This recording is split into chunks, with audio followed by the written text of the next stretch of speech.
Il nostro viaggio nella farmacologia PRM prosegue. Our journey into PRM pharmacology continues in our search to understand the pharmacological players that we can draw upon with regard to psychoneuroendocrine immunology. We have already met these players. They are the neuropeptides, which play a role in the activity of the central nervous system, the hormones, which belong to the endocrine system, and the interleukins, the great players in the immune system, which we have already talked about. I want to return to a very important concept, which is the concentration of these substances in our body. Let's remember this mechanism that we will call up and down regulation. When we use one of these messenger molecules, whether neuropeptides, hormones or interleukins, within a range of physiological concentration, that is a concentration range of picograms per milliliter, we induce the so-called upregulation of the membrane receptors. Translating this concentration in terms of homeopathic dilution, let's remember that 4C is the dilution that we use for interleukins, or X6 for hormones. If the concentration of these substances is contained within this physiological range, the cell will have a physiological function.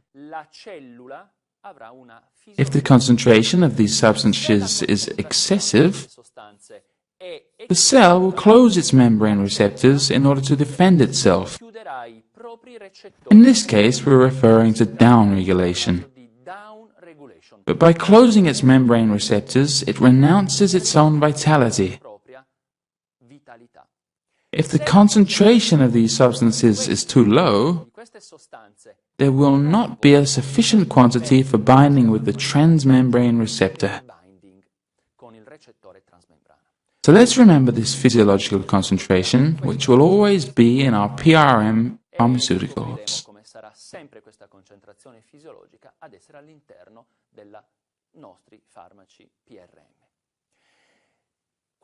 When I speak of physiological concentration in terms of picograms per milliliter, or 4C or X6, I'm referring to the concentration that these substances have in the most important tissue in our body. Sometimes, when I ask which is the most important tissue or the most important organ, someone answers the heart, others the brain, or someone ventures the liver. Actually, in physiological regulating medicine, the most important organ, the most important tissue, is the extracellular matrix. We have to spend a bit of time on this, the most important tissue in our body.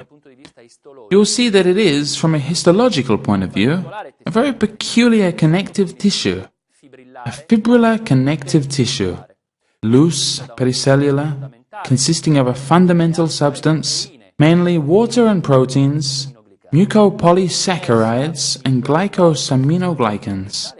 Immersed in this fundamental substance, we find fibers and cells, and we have, for example, immunocompetent cells and adipose cells.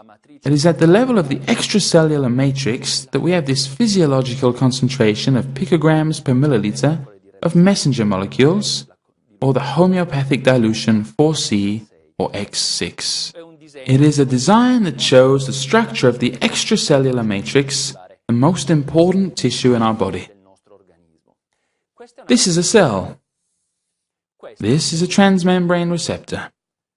This is the extracellular matrix. This is a blood capillary. Well, neuropeptides, hormones and interleukins arrive at the extracellular matrix by the blood capillary, along with oxygen, vitamins and nutrients. Our messenger molecules are discharged and released in the extracellular matrix because their destiny will be to bind with the transmembrane receptor. Because this binding with the transmembrane receptor occurs, and this is a point to underline, there must be a precise, unique concentration. It is called, not surprisingly, the physiological concentration. This refers to the picograms per milliliter of which we've talked so much about. If only we have this concentration, does the binding occur, or can the cell receive the information from the messenger molecule? If we have too many messenger molecules in circulation, the receptor closes, or as we say, it is down-regulated, and the cell is no longer responsive. This is why all of our pharmaceuticals use the physiological concentrations 4C and X6. So, let's get to know these messenger molecules, which play such an important role in PRM pharmacology. The hormones are the first class that we study. We have a wide range of hormones in our therapeutic arsenal, from hypothalamic hormones to pituitary hormones, and from sexual hormones to other types of hormones. All of these are prepared in the physiological regulating medicine laboratories at that precise physiological concentration that is the only one among many that is able to induce the upregulation of the membrane receptors of the peripheral cells by bringing them their message of, "Hey cell, perform your function correctly." It is very interesting to observe how in the homotoxicologic pharmaceuticals, for example, those with endocrinological relevance, the hormones in low-dose physiology coexist with a class of typically homotoxicologic remedies called Swiss organ preparations, reinforcing their function synergistically. As an example, when we want to stimulate the pituitary gland, we use the organ preparation called Hypothesis Swiss. This increases the function of the pituitary gland with an immunologic type mechanism, and the gland performs its assigned tasks to a greater extent, that is, the production of pituitary tropins and pituitary hormones. If at the same time, for example, in a case of corticohypothalamic amenorrhea, we discover that a deficit of a pituitary hormone called FSH is at the origin of the disease, we use Hypothesis Swiss, which stimulates the pituitary gland and FSH-X6. The pituitary gland, stimulated by Hypothesis Swiss, increases its synthesis of all hormones, including FSH. So, if in the Guna drugs, which represent physiological regulating medicine, we have Hypothesis Swiss and FSH at the same time, the FSH hormone at the physiological concentration of X6 induces the upregulation of the membrane receptors in the ovaries, and the FSH produced by the pituitary gland, under stimulation with the organotherapeutic, can function to a greater extent because it will find the receptors open. This is a typical example of synergistic action between organ preparations and hormones. We use this pharmacological technique in many PRM pharmaceuticals, and we will all get to know them over the course of the lessons. How are the hormones used? Well, we have to return to physiology, and let's not forget that we're in the world of physiological regulating medicine, thus we have to use them in accordance with the concepts and the principles of positive or negative feedback.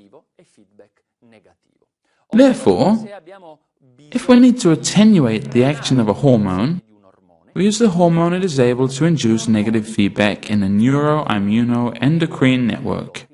For example, if we have hyperestrogenism with an excess of beta-estradiol, we should use the hormone that is physiologically able to induce negative feedback in the synthesis of beta-estradiol, in this case, progesterone. As another example, if we have an excess of prolactin, we should use melatonin. If we have an excess of ACTH, we should use TSH.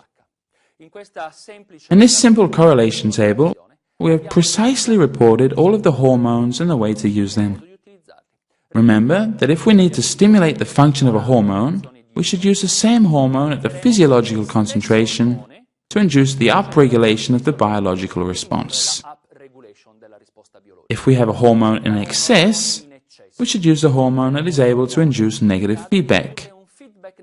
Using a very slang term, we can call this the opposing hormone. This is the logic of physiological regulation. The other big players in PRM pharmacology, with regard to the big chapter of psychoneuroendocrine immunology, are the cytokines in general and in particular the interleukins. We have already gotten to know these substances, and we have seen the incontrovertible results that the in vitro and in vivo experiments have had. How do we use them? Well, let's return for a moment to the immune system and to the concept of an immune system scale. We said that the immune system is like a scale with several plates, but let's limit ourselves for the moment to two plates, the Th1 plate and the Th2 plate. In a manner that may be a little simplistic, but it is sufficient for the moment, let's remember this aspect. When we say Th1, Th2 balance, we're referring to, in particular, Th1, pro-inflammatory T helper lymphocytes, and Th2, T helper lymphocytes with a primarily anti-inflammatory action. The two Th1 and Th2 lymphocyte subpopulations produce different interleukins. We can therefore say that the Th1 interleukins are fundamentally pro-inflammatory, and the Th2 are fundamentally anti-inflammatory. But we have also learned that some cytokines are able to cross-regulate the immune balance, or are able to induce Th1 upregulation and Th2 downregulation at the same time, and vice versa. In this simple scheme, you can observe the interleukins that we have in physiological regulating medicine and the way in which we use them. As for the hormones, if we need to reinforce the action of an interleukin, we should use the interleukin pharmaceutical at the physiological concentration 4C, because at this concentration, it upregulates the function of a subpopulation of lymphocytes. If we need to attenuate the excess of an interleukin, we should use a so-called opposing interleukin, or the interleukin that is produced by another lymphocyte subpopulation, able to downregulate the plate of the scale that dips too far down in that disease. Remember, every immune disease is the expression of dysregulation of a Th1, Th2 immune balance. Obviously, to re-equilibrate it, we should stimulate the counterplate of the scale. Let's get to know some of the most important interleukins, how they function in our body, and how we can use them from a therapeutic or pharmacological standpoint. Our Th1, Th2 immune balance involves Th1 with pro-inflammatory prevalence and Th2 with anti-inflammatory prevalence. Interleukin 12 at a physiological concentration of 4C is able to upregulate Th1 lymphocytes. Interferon gamma, a cytokine with Th1 polarity, is able to downregulate Th2 lymphocytes. Interleukin 4, a cytokine produced by Th2 lymphocytes, can stimulate Th2 lymphocytes and downregulate Th1 lymphocytes. It is therefore evident that if we are faced with an inflammatory disease, and therefore with an unbalanced immune scale because the Th1 plate functions too much, we should use cytokines with Th2 polarity. The mother of all Th2 interleukins is interleukin 4. On the contrary, if we need to stimulate pro-inflammatory function, we should use this type of interleukin, IL-12 and interferon gamma. If we don't want to work with individual interleukins, homotoxicologic pharmacology offers us two great drugs. The first is called Cytomix. Cytomix is a typical pharmaceutical with Th1 polarity and is therefore able to stimulate this axis. Gunaflam is instead the pharmaceutical that can stimulate Th2 lymphocytes, and it's no coincidence that it's called Gunaflam, and that it is the anti-inflammatory drug for excellence. It's evident. Gunaflam, because of the cytokines that it contains, is able to upregulate the Th2 lymphocytes, which we define as the helper lymphocytes with the greater anti-inflammatory action, and to downregulate the Th1 lymphocytes, which are the T helper lymphocytes that enter into play every time that an inflammation develops.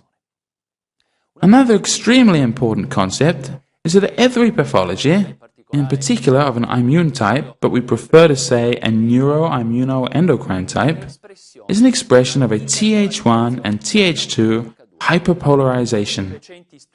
The most recent studies in the field of immunology have mapped the cytokine patterns in different diseases, and today we know with some accuracy which cytokines prevail in rheumatoid arthritis rather than systematic lupus erythematosus.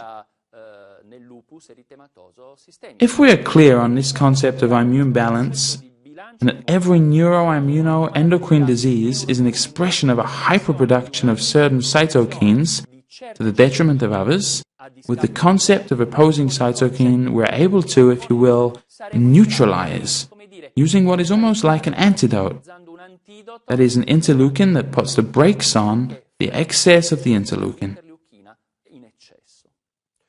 In these diagrams, you can observe some cytokine patterns that map the immunologic organization in different diseases.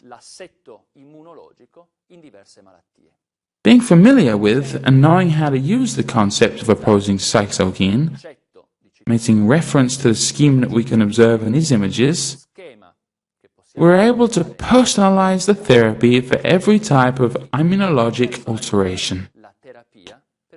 Let's turn our focus to the use of interleukins. We have said that it is very important to think in terms of opposing interleukins, that every disease is the expression of an excess of a certain cytokine pattern and a defect in another cytokine pattern. An example that helps us a lot in this sense is a very up-to-date example because it regards the latest discoveries in the field of autoimmune diseases. Until some years ago, it was believed that autoimmune diseases were attributable to an excess of Th1 function. Today, we know that this is only partly true, while the real perpetrators, unfortunately, of autoimmune diseases are another lymphocyte subpopulation, the Th17 cells. Th17 cells produce an interleukin, interleukin 17. This is the real trigger of autoimmune diseases, and it is what we find in excess in patients with autoimmune pathologies. For example, a great study has shown excess of interleukin 17 in the synovial fluid of a knee with rheumatoid arthritis. But this is the question that we must ask ourselves from a basic standpoint. Why do these patients, for reasons that are constitutional, genetic, or tied to an external environment, have excessive function of the Th17 cells? Immunology gives us the answer, because they produce, unfortunately, too many interleukins able to upregulate the Th17 cells. These interleukins are interleukin 6, interleukin 21, and interleukin 23. But let us ask ourselves another question. Why do these patients then have an excess of interleukin 6? The answer is always found in immunology, in the concept of balance. Because these patients unfortunately produce too little interleukin 4, the activator of the Th2 cells, and interferon gamma, one of the activators of the Th1 cells. In short, by working both the Th1 and Th2 cells too scarcely, they leave the field free to the Th17 cells. However, today we know with our research, and from information regarding the most recent studies in immunology, that by working with an opposing interleukin, we can block the excess and exuberance of the interleukins that polarize the Th17 cells to an extent that is too large. By looking at our reference table, we can see that there is an interleukin that should be remembered as it is able to attenuate the action of interleukin 6 and the other interleukins that polarize the Th17 cells. This interleukin is interleukin 4. This is an interleukin that we should remember in the treatment of autoimmune diseases, and it will likely be a part of all therapeutic planning.